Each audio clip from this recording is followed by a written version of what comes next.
नमस्ते, वेलकम सभी को। अगर तुम्हें ऐसा लगता है कि तुम्हारी लाइफ उस डायरेक्शन में नहीं जा रही है जिस डायरेक्शन में तुम इसको ले जाना चाहते हो और तुम वो कर नहीं पा रहे हो जो तुम्हारे दिमाग में है, तुम उस प्लान को मोशन में नहीं ला पा रहे, तो इस वीडियो को एंड तक देखना।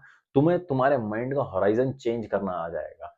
तुम स्कूल में हो सकते हो, कॉलेज में या जॉब में हो सकते हो, तुमने चीजें अचीव भी करी हो सकती हैं या तुम अंडर अचीवर हो सकते हो। दोनों ही केस में अगर तुम सेटिस्फाइड नहीं हो, कंटेंट नहीं हो अपनी लाइफ से, तो ये वीडियो तुम्हारे लिए है। तो आज हम बात करेंगे 5 ऐसे पॉइंट की जो सिर्फ योग शास्त्र में ही नहीं बल्कि न्यूरो साइंस भी इन्हें प्रूव करता है। तो एक पेन और पेपर लेके बैठना और पॉइंट्स को नोट डाउन करना, क्योंकि एक लेक्चर नहीं या मोटिवेशनल स्पीच नहीं होने वाली है। ये एक प्रैक्टिकल मैनुअल रीसेट है आपके माइंड का। तो स्टार्ट करते हैं जीरो से। सबसे पहला पॉइंट है सत्य। सच एक्सेप्ट करो। सबसे बड़ा और सबसे ज्यादा झूठ आज के टाइम पे जो हम बोलते हैं वो हम अपने आप से बोलते हैं। महर्षि पतंजलि अपने योग सूत्र में सत्य को 5 यमों में से दूसरा नियम बताते हैं। सत्य प्रतिष्ठायाम क्रिया फल आश्रयत्वम। मतलब जब आप सत्य में स्थिर होते हो तो आपके एक्शंस का फल आपको डायरेक्टली सीधा आप ही को मिलता है। अब आप इसको कंफ्यूज मत कर देना कर्मण्यवादी का रस्ते मां फलेषु कदाचन, कि आप कर्म करते जाओ और अपनी फल की चिंता मत करो। वो एक पैराडाइम शिफ्ट हो जाएगा। आप थोड़े एक डिफरेंट थॉट प्रोसेस में चले जाओगे।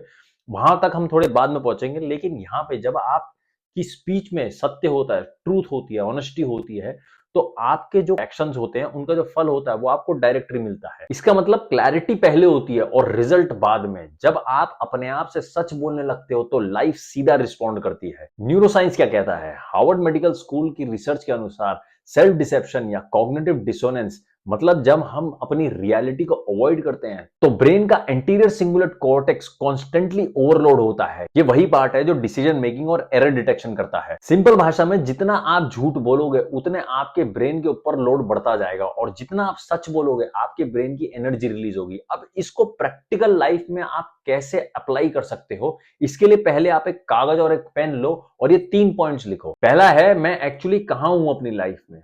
दूसरा, मैं एक्चुअली में चाहता क्या हूं। और तीसरा, मैं क्या अवॉइड कर रहा हूं। ये तीनों सवालों का ऑनेस्ट जवाब तुम्हारा पहला रीसेट बटन होगा। अब जब हमें सच दिख गया है इन 3 क्वेश्चंस के आंसर के बाद, तो लोग अगली बड़ी गलती क्या करते हैं, अपनी पुरानी आइडेंटिटी को पकड़ के रखते हैं, जो बहुत ही डेंजरस है लाइफ के लिए। अब ये लाता है हमको हमारे पॉइंट नंबर 2 पे, अस्मिता को तोड़ना। Let go of the old identity. मैं ऐसा ही हूं, ये सेंटेंस तुम्हारी ग्रोथ का सबसे बड़ा दुश्मन है। माइंड को अगर आप रिवायर करना सीख गए तो आप ऑलमोस्ट एक नए इंसान बन सकते हो, एक नए सेट ऑफ स्किल्स के साथ। योग शास्त्र क्या कहता है? महर्षि पतंजलि ने पंच क्लेशों में से 5 मेंटल एफ्लिक्शंस जो आपको इफेक्ट करते हैं आपकी लाइफ में, उसमें से एक अस्मिता को बताया, यानी कि false identification with the self. मतलब जब तुम अपनी लिमिटेशंस को अपनी आइडेंटिटी बना लेते हो कि मैं ऐसा ही हूं, मैं फेलियर हूं, मेरा नेचर ही ऐसा है, तो तुम रियलिटी में नहीं, तुम अपने लेवल के साथ जी रहे होते हो। न्यूरोसाइंस क्या कहता है? स्टैनफोर्ड साइकोलॉजिस्ट कैरल ड्वेक का famous research fix mindset versus growth mindset exactly यही बात करता है। फिक्स माइंडसेट वाले या तो चैलेंजेस से डरते हैं या फिर उनको झेल नहीं सकते, क्योंकि जब वो फेल होते हैं उन्हें ऐसा लगता है कि मैं ही लाइफ में फेल हो गया हूं। न्यूरोसाइंस में से आइडेंटिटी बेस्ड न्यूरल एनकोडिंग कहते हैं। ब्रेन बाकी आइडेंटिटी के कंसिस्टेंट बिहेवियर्स को रीइंफोर्स करता है जब तक कि तुम कॉन्शियसली अपनी आइडेंटिटी को चेंज नहीं करते। तो अब इस थ्योरी को आप प्रैक्टिकली एक्शन में कैसे लेके आओगे, क्योंकि अस्मिता को तोड़ना लिटरली नेक्स्ट टू इम्पॉसिबल होता है।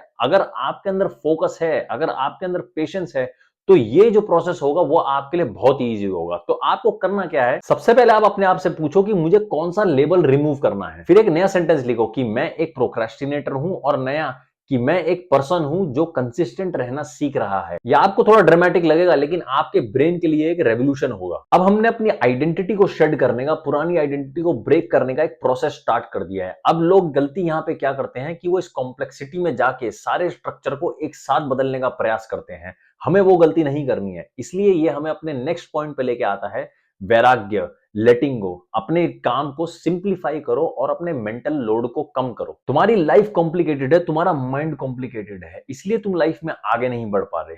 सिंप्लिसिटी का मतलब लेजीनेस नहीं होता है। सिंप्लिसिटी के मतलब को अपने माइंड के अंदर रीडिफाइन करो। सिंप्लिसिटी का मतलब है क्लैरिटी। योग शास्त्र क्या कहता है? योग में वैराग्य का जो कॉन्सेप्ट है वो डिटैचमेंट का कॉन्सेप्ट है। रिनंसिएशन का नहीं कि आप सब छोड़ के चले गए, बल्कि मेंटल डीक्लटरिंग का है। संस्कृत में श्लोक भी है, तदा द्रष्टु स्वरूप अवस्थान। मतलब आपको अपने रियल सेल्फ की अनुभूति तब होगी जब आपके मेंटल वृत्तियां क्लियर हो जाएंगी।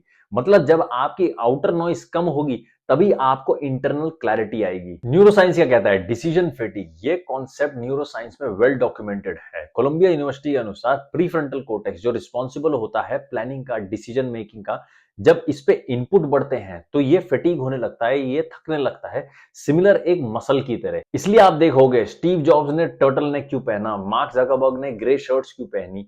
ये कोई फैशन स्टेटमेंट नहीं है, ये कॉग्निटिव लोड मैनेजमेंट है, क्योंकि उन्हें ज्यादा इंपॉर्टेंट डिसीजंस के लिए ब्रेन की एनर्जी बचानी होती है। आप भी देखोगे आपके साथ, अगर आप मोबाइल पे ज्यादा बैठोगे या आप इनपुट अपने अंदर ज्यादा ले रहे हो तो आपका brain over the period of time थकने लगता है। अब इसको प्रैक्टिकली अपनी लाइफ में कैसे अपनाएं? तो आज एक लिस्ट बनाओ, व्हाट कैन आई रिमूव, मैं क्या हटा सकता हूं। इसमें आप ये 3 चीजें लिखो। अननेसेसरी सब्सक्रिप्शंस हटाओ, टॉक्सिक सोशल मीडिया अकाउंट्स हटाओ, और कमिटमेंट्स जो आपने बेकार में अननेसेसरीली करे हैं, जो आपको ग्रो करने में बिल्कुल मदद नहीं करते। ये याद रखना कि सब्ट्रैक्शन भी लाइफ में एडिशन होता है जब आप गलत चीजें अपनी लाइफ से हटा देते हो। अब माइंडसेट क्लियर है, आइडेंटिटी शेड हो गई है और लाइफ सिंप्लीफाई हो गई है। अब उस चीज के बारे में बात करते हैं जो इस शिफ्ट को परमानेंट बनाते हैं। पॉइंट नंबर 4, अभ्यास, डेली डिसिप्लिन। इसका कनेक्शन डायरेक्टली आपके ब्रेन की रिवायरिंग से है। डेली डिसिप्लिन को आप अपनी फिजिकल और मेंटल बायोलॉजी चेंज करने वाला एक इंस्ट्रूमेंट समझो। महर्षि पतंजलि ने 2 पिलर्स बताए हैं ट्रांसफॉर्मेशन के, अभ्यास, डेली डिसिप्लिन, और वैराग्य, लेटिंग गो।